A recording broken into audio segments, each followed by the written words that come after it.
Nakagawian na ng ilang lalaki na sagutin ang tawag ng kalikasan kung saan sila abutan. Hindi rin umubra ang urinal na inilagay po ng MMDA sa mga lansangan. Kaya may naisip na solusyon ang isang vlogger sa problemang yan at pasintabi lang po. Saksi si Cedric Castillo.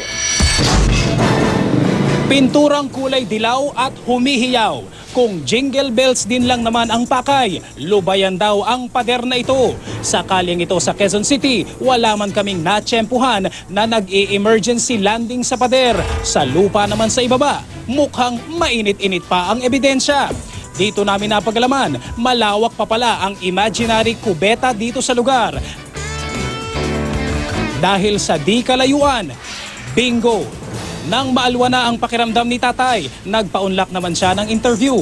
Pero siya na ang tumangging makipag-shake hands. Kasi masakit na yung pantog ko kaya talagang bibigay naghahanap naman ako ng may ihian, wala talagang may ihian. Sa shot na ito ng aming kamera, balak lang naming ipakita ang kahabaan ng pader. Akalain mo ba namang, ayun, may nakakubli pala sa likod ng poste. Parang aso sir para pag may naamoy ka mapangi, parang doon na rin Yes. Ganun na sir, ganun sistema sir. So parang na-magnet ka to sa amoy? Oo, sa amoy sir. Habang kausap namin si Jingle Boy number 2, bigla kaming napahinto at napalingon. Meron na naman palang tinawag ang inang kalikasan. Kaya hindi ko na naisip na bawal doon. Hindi ka nahihiya? Hindi naman. Hindi naman kasi parang hindi naman sila nakatingin sa akin. Kung may makapagsasabi kung ilan pa ang pumila sa sulok na iyon, marahil ang dalawang dalaginding na ito, mga empleyado ng isang eatery na frontal ang view sa nanlilimahid ng gutter. Pangit tignan kuya, kung tutuusan, pwede naman silang mag-CR, bakit kailangan pa nilang umihi dun sa side?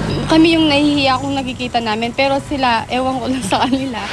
2 taon na raw ang nakakalipas mula nang mawalan ng choice ang mga sumisiar sa gilid ng kaling iyon.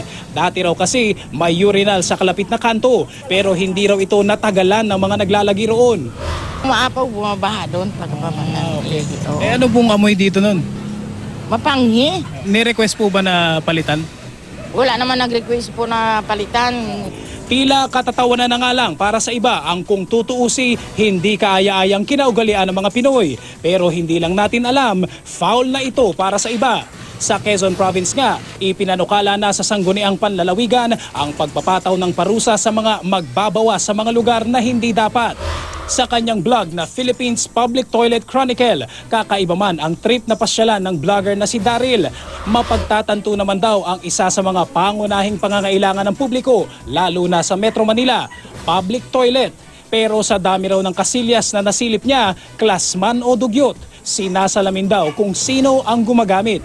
Kahit na gaano kalinis siya, yung iba, lack of discipline. Yung tipong gagamit ka ng toilet, di ba, automatic. Clean as you go. Meron, i-flush na lang, iiwan pa. Dapat tulungan nila, kahit na may maintenance. Ito raw ang sikreto para sa mga kalalakihan. Hindi lang exclusive sa men's CR ang panggigitata. Pero para sa mga nag-aakalang okay lang diligan ang kahit anong sulok ng kapaligiran, heto ang kanyang hamon. Bakit ang mga girls kaya, di ba? May nakita ka bang umihing girl sa poste?